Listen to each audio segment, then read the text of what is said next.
दिसंबर 2018 में एक मुश्तरका तहकीकाती टीम ने सुप्रीम कोर्ट में 128 सफ़ात पर मुश्तमिल रिपोर्ट जमा कराई, जो कि पाकिस्तान की तारीख की सबसे बड़ी और सबसे मुनज़्ज़म मनी लॉन्ड्रिंग केस से मुतालिक थी। सोच आपको बताएगा जरदारी निज़ाम। हमारी कहानी शुरू होती है अक्टूबर 2015 से। फेडरल इन्वेस्टिगेशन एजेंसी ने मामूल के मुताबिक समिट बैंक में 4 मुश्तबा अकाउंट्स पर तहकीकात शुरू की। इससे बिल्कुल अलग थलग एक और मामूल की कार्रवाई में मुश्तबा लेन देन की 29 रिपोर्ट्स फाइल की गयी। FIA को आखिरकार ये समझ आ गया कि 2015 और 2017 की तहकीकात एक ही मसले के गिर्द घूमती हैं, इसलिए उन्होंने दोनों को जम कर दिया। सुप्रीम कोर्ट ने इस ताखीर पर बरहमी का इजहार किया और अज खुद नोटिस ले लिया। कराची में खयाबान तंजीम पर वाक़े समिट बैंक की ब्रांच के खिलाफ FIR दर्ज की गई और उन 24 मुल्ज़िमान में शामिल हैं साबिक सदर और उनकी हमशीरा।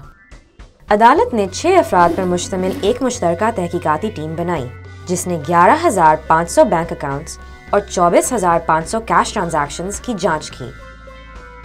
मुश्तबा ट्रांजैक्शंस इतनी ज़्यादा थीं कि JIT ने 1 करोड़ रुपए से कम की ट्रांजैक्शन को देखा ही नहीं।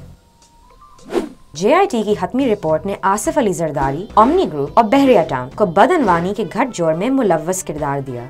टीम सोच ने मालूम किया आखिर ये गठजोड़ कैसे काम करता है। बहरिया टाउन, ओमनी ग्रुप मुतादिद सरकारी ठेकेदार, गैर सरकारी बिल्डर्स और उनके अलावा जिस को भी जरदारी का साथ दरकार था, उन्होंने रिश्वतें दी, जिसकी कुल मिकदार 42 अरब रुपए। 2010 और 2017 के दरमियान मुतादिद रकूम जमा कराए गए, जिनको खास तौर पर बनाए गए 32 अकाउंट्स में घुमाया गया, जिनमें से ज्यादातर अकाउंट्स समिट बैंक में थे और उसको ओमनी ग्रुप के मुलाजमीन चला रहे थे। फिर उस खजाने में से पैसे निकाले गए और बेदर्दी से गाड़ियों, अमलाक, जहाजों और दीगर अयाशी के सामान पर खर्च किए गए, जरदारी साहब और उनकी छोटी बहन फरियाल तालपुर के लिए। इस निज़ाम को देखते हुए सोच के पास कुछ सवालात हैं। 1. जाली अकाउंट होता क्या है? जाली अकाउंट वो होता है जो जाली शनाख्ती कार्ड पर बनाया जाता है। इस केस में ओमनी ग्रुप ने 11 आम शहरियों के शनाख्ती कार्ड चुराए, जिनको पता ही नहीं था कि उनके नाम पर अकाउंट खोले जा रहे हैं, जैसा कि इस फालूदे वाले की तरह। दरअसल ये 11 अकाउंट ओमनी ग्रुप के CFO असलम मसूद और अकाउंटेंट आरिफ खान चला रहे थे। रिश्वत के मौसूल होते ही इसको कई हिस्सों में तकसीम करके कैश डिपॉजिट्स, डिमांड ड्राफ्ट्स, बगैर शनाख्ती कार्ड के पे ऑर्डर और रीराउटिंग डिपॉजिट्स के जरिए इधर उधर किया जाता था। इस रकम को कैश बॉयज के जरिए अकाउंट्स में जमा कराया जाता था। कैश बॉयज वो लोग होते हैं जो कराची में हर जगह खुद जाकर पैसे जमा और निकालने का काम करते हैं। इन अकाउंट्स के सहूलतकार कराची के मुख्तलिफ बैंक मैनेजर्स थे। 2. समिट बैंक का इन अकाउंट से क्या ताल्लुक है? रिश्वत जमा करने का ये अमल समिट बैंक के बगैर मुमकिन ही नहीं था। समिट बैंक खासकर जरदारी के मनी लॉन्ड्रिंग के लिए बनाया गया, जिसमें तकरीबन 62% रिश्वत जमा कराई गई। ये बैंक जरदारी के लिए उनके दोस्त नासिर अब्दुल्ला लूटा ने खरीदा। जी हाँ, उनका नाम ही लूटा है, जिन्होंने जाली अकाउंट से जमा किए गए रिश्वत के जरिए उसको मुमकिन बनाया। लूटा समिट बैंक के 67% हिस्से के मालिक हैं, इसलिए उन्होंने अपने दोस्त हुसैन लवाई को CEO बना दिया। उन्होंने ओमनी ग्रुप के नुमाइंदगान के साथ मिलकर बज़ात खुद सारी ट्रांजैक्शंस की देखभाल की। मिसाल के तौर पर समिट बैंक के 10 अरब रुपए सरमाया की जरूरत जरदारी के लूटे हुए पैसे से पूरा किया गया।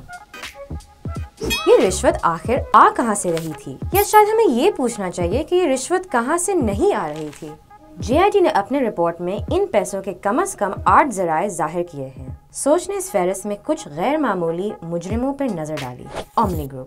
जरदारी के सदर बनते ही ओमनी ग्रुप में गैर मामूली अरूज नजर आया, जिसके सरबराह अनवर मजीद और उसके खानदान के अफराद थे। रिश्वत और जरदारी के काले धन को संभालने के एवज जरदारी दौर में ओमनी ग्रुप के कारोबार में 2500% इजाफा देखा गया।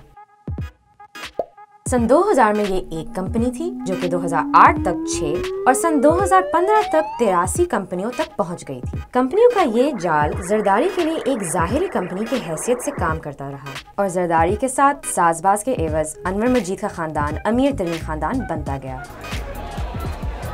बहरिया टाउन। बहरिया टाउन ने कराची की कीमती अमलाक के बदले उन जाली अकाउंट्स में 10 अरब रुपए जमा कराए। उनमें 8.3 अरब मुश्ताक अहमद के अकाउंट में जमा हुए, जो जरदारी के महरम राज हैं।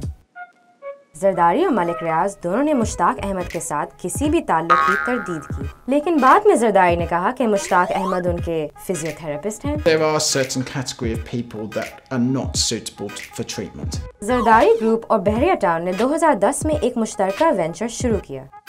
इस जाली वेंचर ने 2011 से 2014 के बीच ठीक ठाक पैसे ऐंठे, जो कि इन जाली अकाउंट्स में जमा कराए जाते हैं। पार्क लेन और पार्थेनॉन। जरदारी की एक कंपनी पार्क लेन ने एक नामालूम कंपनी पार्थेनॉन के साथ एक मुश्तरका वेंचर शुरू किया, जो कि जरदारी के दोस्त यूनुस किदवाई की कंपनी है। पार्थेनॉन का बुनियादी मकसद 2.4 अरब रुपए के कर्जे जमा करना था, जो कि बाद में पार्क लेन को मुंतकिल कर दिए गए। नेशनल बैंक और समिट बैंक दोनों ने इन कर्जों की मंजूरी दी, हालांकि ये वाज़ेह था कि पार्थेनॉन सिर्फ एक फंड कंपनी थी। सरकारी ठेकेदारान। कम से कम 19 सरकारी ठेकेदारों ने 1.3 अरब रुपए रिश्वत जमा करवाई। इनमें से 8 पसंदीदा ठेकेदारों को सिंध हुकूमत की तरफ से थर कोल पावर प्रोजेक्ट के पानी के मंसूबों की तामीर का ठेका दिया गया, वो भी इसलिए कि उन्होंने सिर्फ 54 करोड़ 70 लाख रुपए तोहफतन इन जाली अकाउंट्स में जमा कराए। 4. आखिर ये सारा पैसा उड़ाया किस चीज़ पर गया? जरदारी का पैसा खर्च करने का तरीक़ेकार 4 चीज़ों पे मबनी है: मकानात, गाड़ियाँ, फ़िज़ाई सफ़र और ज़मीनें।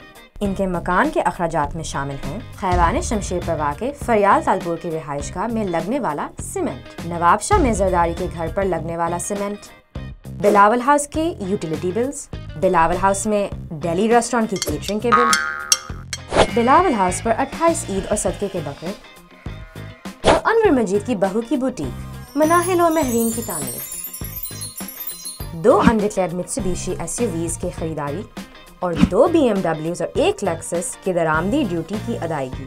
ओमनी एविएशन नामी एक जाली कंपनी को रकूम की अदायगी, जिसने 106 मुफ्त परवाजें दी अपने पसंदीदा कस्टमर जरदारी खानदान को। 9 प्रिंसली जेट्स के हेलीकॉप्टर की परवाजें और हाँ, एक पूरा निजी तैयारा भी।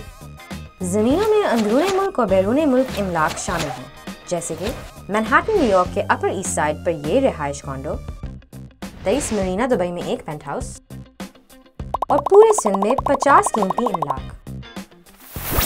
क्या आपको वक्फे की ज़रूरत है?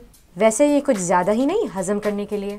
बुनियादी तौर पर इस पैसे का सिरा एक आदमी की तरफ जाता है और वो है जरदारी। JIT ने शदीद तनकीद की है जरदारी और ओमनी कार्टेल के इख्तियारात और स्टेट बैंक और दीगर रेगुलेटरी बॉडीज़ की मुकम्मल नाकामी पर।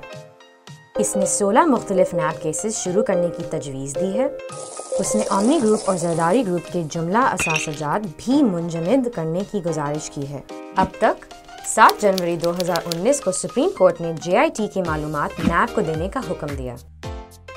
8 अप्रैल 2019 को जरदारी और उनकी बहन दोनों के इस्लामाबाद की एहतसाब अदालत में हाजिरी हुई। दोनों बहन भाई जाली अकाउंट्स केस में किसी भी तरह मुलव्वस होने की मुकम्मल तरदीद कर रहे हैं। फैसला जो भी हो जरदारी, लेकिन इस्तीफा निकलना मुश्किल ही नहीं, नामुमकिन होगा।